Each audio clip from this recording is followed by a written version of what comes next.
when your stomach gets really, really, really tight and you feel like I'm at the point, and then you continue to eat, actually makes me aroused.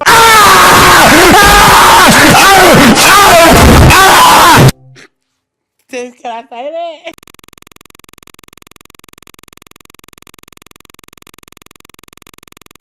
Nuts. Oh, I'm a nut freak. Cashews, peanuts, honey roasted, frosted flakes, donuts, chicken nachos. Oh my God. Have y'all ever had chicken nachos? Wonderful. Broccoli and cheese is my favorite veggie. Sticks of butter. I have a limit. I don't have a limit. I want to be the fattest entertainer in the world. I really want to be a star. So kiss my fat feminist bum. F your beauty standards. Firstly, I kindly decline your request. Secondly, this is not an example of a plus-size model. This is not an example of a woman with a natural body type, Tess Holliday. This is a morbidly obese woman.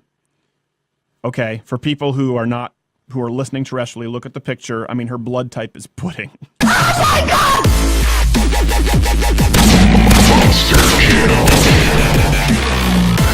Oh, baby, it's triple! The tattoos are designed to cover up your varicose veins and diabetes spots. I don't even know if diabetes spots exist. F your beauty standards. You don't get to determine my beauty standards.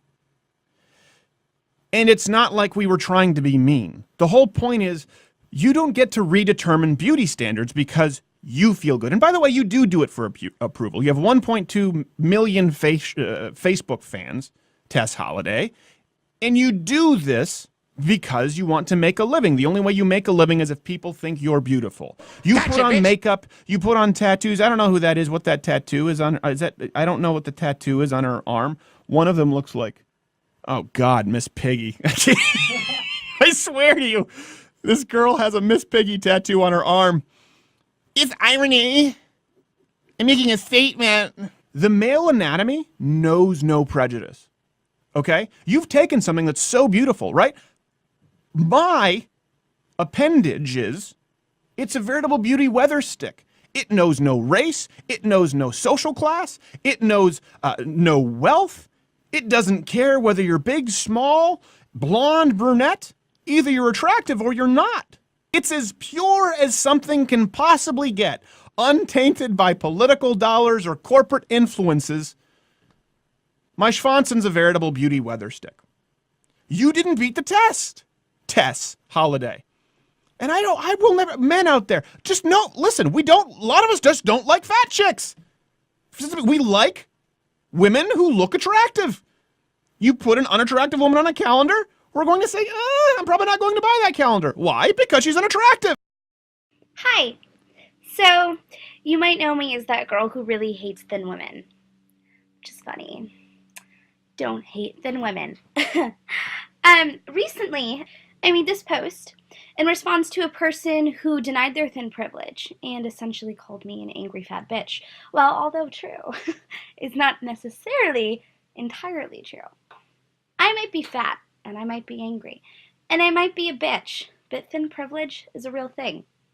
So, considering the shitstorm of messages that I've been receiving, once again, we are going to go over the difference between oppression, privilege, and prejudice. Oh boy! So, in the realm of sociology, women's studies, ethnic studies, whenever you're talking about class in relation to gender and race, sexuality, body type, ability, etc., you talk about marginalized groups and dominant groups. In this country, people of color are sincerely and genuinely disadvantaged in comparison to white folk. This means that white folk have privilege over folks of color. This is because precisely that we live in a racist society. Show me a law that is racist in intent. Now, this applies to a lot of things. Homophobia, sexism, fat phobia. My point is not to say that thin women don't face shit. I'm not saying that thin women don't get made fun of for having eating disorders or for only eating a salad. What I'm saying is that that pales in comparison to the amount of institutional, cultural, and individual discrimination that fat people face on basis of their size.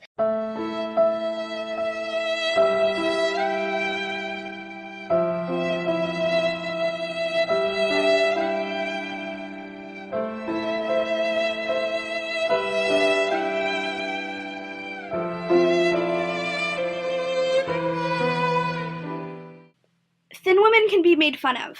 Thin women can be made to feel shitty, but they do not experience institutional, cultural, or individual oppression because of their size.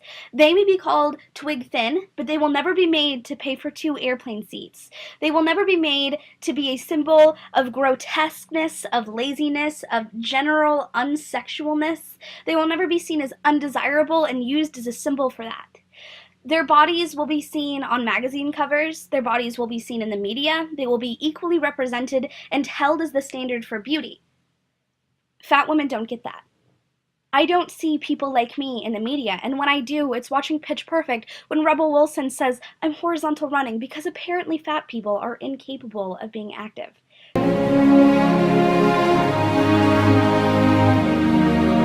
I wish that thin women would understand that their lives are easier because they are thin.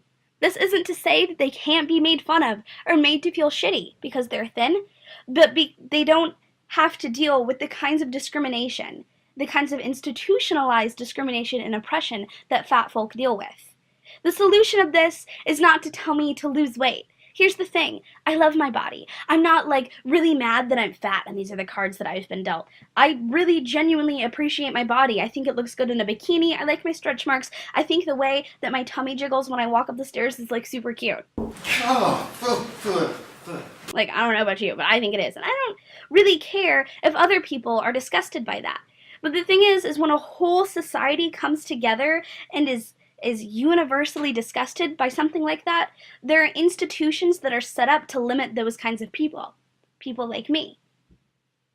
But the thing is, thin is seen as beautiful. Not only is it seen as beautiful, but universally, particularly in American culture, it is seen as the standard for beauty. There's a reason why we are attracted to certain people of the opposite sex. According to evolutionary psychology, what we want is healthy mates. Beauty, for example, according to one theory, is a way in which we have of judging the health of another person. It is the way you have to be beautiful. Even though I have great style, even though I carry myself well, I have nice legs, I can walk well in heels, I wax my eyebrows and fit all of these feminine constructs of beauty, I will never be conventionally beautiful because, I have a tummy. Can you make sense of that? Can you remember the last time that you went to the beach and somebody mooed at you? And that's why fat phobia is a thing. Because every facet of my life, everywhere I go, people look at me like I'm less than, like I'm lazy, like I'm unmotivated, incapable, stupid, unsexual, undeserving of respect, undeserving of being considered beautiful. Thinness doesn't exist in that realm. Thinness can be scrutinized, but fat privilege doesn't exist. So she wrote, I came across an article about some comedian named Steven Crowder. I had to Google it. Of course, there's a little insult, where she said that she gets mad at me for not calling Amy Schumer brave. It was in response to Amy Schumer's nude photo shoot for the Pirelli calendar, which was epic.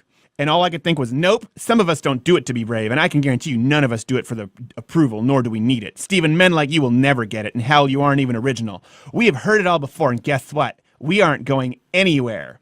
You might be rolled some.